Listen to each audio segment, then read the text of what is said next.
எருசலேம் உலக செய்திகளின் மைய பொருளாகியுள்ள அதே வேளை எருசலேமின் கிழக்கு வாசல் மீது உலகின் பார்வை திரும்பியுள்ளது. அலங்கார வாசல், கோல்டன் கேட், மர்சி கேட் ஆகிய பல பெயர்களில் அழைக்கப்படும் இந்த ஈஸ்ட் கேட் 500 வருடங்களாக மூடப்பட்டுள்ளது. இப்போது இதில் அதிர்வும் அசைவும் ஏற்படுவதாகவும் அடிப்பகுதியில் இருந்து எக்காலம் போன்ற சத்தம் கேட்பதாகவும் செய்திகள் வெளிவருகின்றன. இது மற்றொரு மிக பெரிய தீர்க்க தரிசனத்தின் நிறைவேறுதலுக்காக ஸ்பிரிச்சுவல் ரெமில் ஏற்படும் அசைவின் வெளிப்பாடாக பலரால் உணரப்படுகிறது. அதி சீக்கிரத்தில் இயேசு இந்த கிழக்கு வாசலினூடாக புதிய எருசலேமுக்குள் வருகை தந்து 1000 வருடங்கள் உலகை ஆளுகை செய்வார் என கிறிஸ்தவர்களும், தங்கள் மேசியா கிழக்கு வாசலினூடாக எருசலேமுக்கு வருவார் என யூதர்களும் நம்புகிறார்கள். எனவே கிழக்கு வாசலின் முக்கியத்துவம் பற்றிய வேத வசனங்களையும் தீர்க்க தரிசனங்களையும் வரலாற்று உண்மைகளையும் பற்றி ஆழமாக ஆராய்ந்து மகிமை நிறைந்த விடயங்களை தெரிந்து கொள்வோம். இஸ்ரவேல் மக்களை தெரிந்து கொண்ட தேவன் அவர்கள் நடுவில் வாசம் பண்ணுவதற்காக தமது பரலோக வாசஸ்தலத்துக்கு ஒப்பாக பூமியிலே தனது சிங்காசனமாக உடன்படிக்கை பெட்டியை அமைத்து ஆசரிப்பு கூடாரத்தின் மகா பரிசுத்த ஸ்தலத்தில் வைக்குமாறு மோசேயிடம் கூறினார். இந்த உடன்படிக்கை பெட்டியின் கிருபாசனத்தின் மீது தேவ மகிமை தங்கி இருந்தது. கிறிஸ்துவுக்கு முன் 10ஆம் நூற்றாண்டில் மன்னன் சாலோமோன் தேவனுக்கு பிரியமான டெம்பிள் மவுண்ட் எனப்படும் சியோன் மலையில் எருசலேம் தேவாலயத்தை கட்டி உடன்படிக்கை பெட்டியை ஆலயத்தின் மகா பரிசுத்த ஸ்தலத்தில் வைத்து தேவனை ஆராதித்தான். அப்பொழுது கர்த்தருடைய மகிமை ஆலயத்தை நிரப்பிற்று. என் நாமம் இந்த ஆலயத்தில் என்றென்றைக்கும் இருக்கும்படி நான் இதை தெரிந்து கொண்டு பரிசுத்தப்படுத்தினேன். என் கண்களும் என் இருதயமும் என்னாலும் இங்கே இருக்கும் என தேவன் கூறினார்.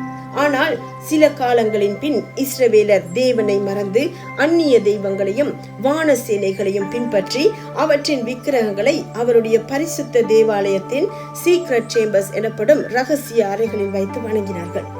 தேவன் பல தீர்க்கதரிசிகளினூடாக அவர்களை எச்சரித்த போதும் அவர்கள் மனம் திரும்பாததால் அவர் அவர்களையும் இஸ்ரவேல் தேசத்தையும் எருசலேம் தேவாலயத்தையும் பாபிலோனியரிடம் ஒப்பு கொடுத்து அவர்களை விட்டு விலக தீர்மானித்தார். எசேக்கியேல் தீர்க்கதரிசி கேபார் நதி அண்டையில் சிறைப்பட்டவர்கள் நடுவில் இருக்கும் போது வானங்கள் திறக்கப்பட தெய்வ தரிசனங்களை கண்டான்.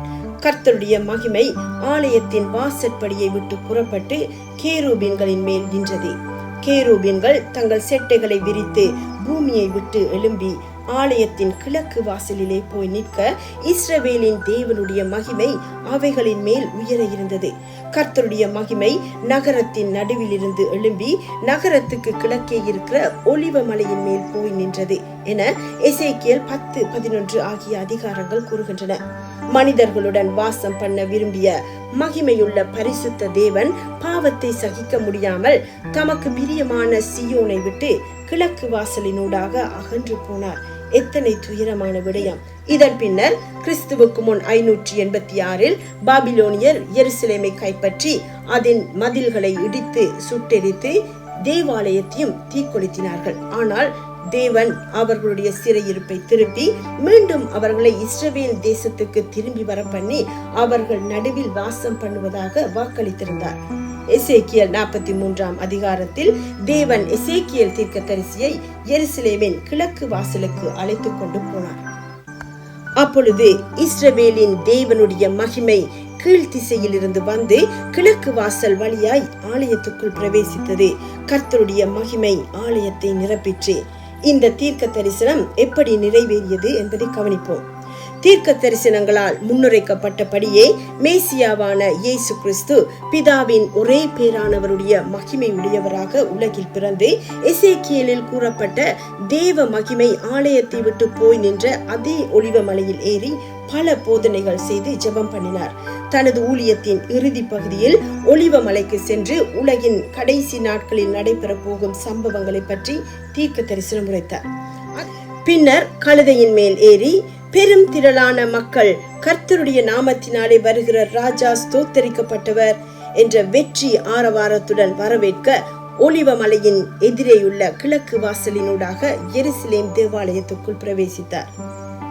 எசேக்கியேல் கண்டபடியே தேவ மகிமை மீண்டும் கிழக்கு வாசலினூடாக தேவாலயத்துக்குள் பிரவேசித்தது. இதனை குருத்தோலை ஞாயிறு என கிறிஸ்தவர்கள் இன்றும் கொண்டாடுகிறார்கள். இந்த மகிமையான சம்பவத்தை பற்றி இயேசு பிறப்பதற்கு பல வருடங்களுக்கு முன் சகரியா தீர்க்கதரிசி முன்னுரைத்தான். சீயோன் குமாரத்தியே மிகவும் களிக்கூறு, எருசலேம் குமாரத்தியே கெம்பீரி, இதோ உன் ராஜா உன்னிடத்தில் வருகிறார், அவர் நீதியுள்ளவரும் இரட்சிக்கிறவரும் தாழ்மையுள்ளவரும், கழுதையின் மேலும் கழுதை குட்டியாகிய மரியின் மேலும் ஏறி வருகிறவருமாயிருக்கிறார். பலர் இயேசுவை மகிழ்ச்சி ஆரவாரத்துடன் வரவேற்ற போதிலும் ஏராளமானோர் தங்கள் மேசியாவை அறியாமல் சிலுவை மரணத்துக்கு ஒப்புக் கொடுத்தார்கள். தன்னை பலியாக ஒப்புக் கொடுப்பதற்காகவே பிறந்த இயேசு மரித்து மரணத்தை ஜெயித்து உயிர்த்தெழுந்தார். அவர் இதே ஒலிவ மலையில் ஏறி பரலோகம் சென்றார். அவர் எப்படி வானத்துக்கு எழுந்தருளி போனாரோ அப்படியே மீண்டும் வருவார் என அறிவிக்கப்பட்டது. எசேக்கியேல் 44:1-2 ஆகிய வசனங்கள் இவ்வாறு கூறுகின்றன. பின்பு அவர் என்னை கிழக்குக்கு எதிரே பரிசுத்த ஸ்தலத்துக்கு புறவாசல் வழியே திரும்ப பண்ணினார். அது பூட்டப்பட்டிருந்தது.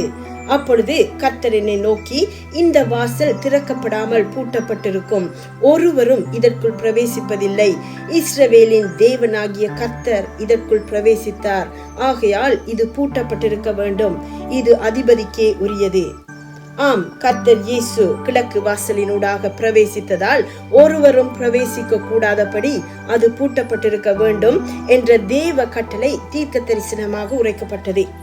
ஆனால் இதை அறியாத ஒட்டோமன் சுல்தான் சுலைமான் என்பவன் யூதர்களின் மேசியா கிழக்கு வாசலினூடாக எருசலேமுக்குள் வருவார் எனவும், இயேசு கிறிஸ்து ஒலிவ மலையிலிருந்து கிழக்கு வாசலினூடாக எருசலேமுக்குள் பிரவேசிப்பார் எனவும் தீர்க்க தரிசனங்கள் கூறுவதை அறிந்து கொண்டு அவருடைய வருகையை தடுப்பதற்காக ஈஸ்ட் கேட் எனப்படும் மிக முக்கியத்துவம் வாய்ந்த இந்த கிழக்கு வாசலை கிறிஸ்துவுக்கு பின் 1541 அடைத்து விட்டான். இறந்தவர்களின் உடலால் தீட்டுப்பட்டவர்கள் தேவாலயத்துக்குள் பிரவேசிக்க கூடாது என்பதால் இந்த கிழக்கு வாசலுக்கு முன் இஸ்லாமியர்களின் கல்லறையையும் அமைத்தான். மரணத்தை வென்று பாதாளத்தின் திறவுகோலை உடையவராயிருக்கிற இயேசுவை எந்த கல்லறையும் தடுக்க முடியாது. அது மட்டுமல்ல, அந்நாளிலே அவருடைய பாதங்கள் கிழக்கே எருசலேமுக்கு எதிரே இருக்கிற ஒலிவ மலையின் மேல் நிற்கும். அப்பொழுது மகா பெரிய பள்ளத்தாக்கு உண்டாகும்படி ஒலிவ மலை தன் நடுமையத்திலே கிழக்கு மேற்காய் எதிராய் பிளந்து போம். அதனாலே ஒரு பாதி வடபக்கத்திலும் ஒரு பாதி தென் பக்கத்திலும் சாயும் என சகரியா 14:4 கூறுகிறது. மகா ராஜாவாகிய இயேசு மகிமையிலே வரும்போது மலைகளே பிளந்து போகும். சுலைமானின் அடைப்பு என்ன செய்ய முடியும்? வாசல்களே உங்கள் தலைகளை உயர்த்துங்கள், அனாதி கதவுகளே உயருங்கள், மகிமையின் ராஜா உட்பிரவேசிப்பார். யார் இந்த மகிமையின் ராஜா? அவர் வல்லமையும் பராக்கிரமமும் உள்ள கர்த்தர். அவர் யுத்தத்தில் பராக்கிரமம் உள்ள கர்த்தராமே. அந்த சுலைமானை போல் மகிமையான ராஜாவாகிய இயேசு வருவதை தடுப்பதற்காக அந்தகார லோகாதிபதி பெருமுயற்சி செய்து பல தேசத்தாரை தன் வசப்படுத்தி எருசலேம் நகரை கைப்பற்றி இஸ்ரவேல் தேசத்தை அழிப்பதற்காக பெரும் யுத்தம் செய்ய ஆயத்தமாகிக் கொண்டிருக்கிறது. யுத்தத்தில் பராக்கிரமம் உள்ள கர்த்தர் புறப்பட்டு யுத்த நாளிலே போராடுவது போல அந்த ஜாதிகளோடே போராடுவார். இதோ கர்த்தருடைய நாள் வருகிறது. அவரை வரவேற்க வாசல்கள் தங்கள் தலைகளை உயர்த்தி அனாதி கதவுகள் உயரும் சத்தம் கேட்கிறது. அவரை சந்திக்க நீங்கள் ஆயத்தமா?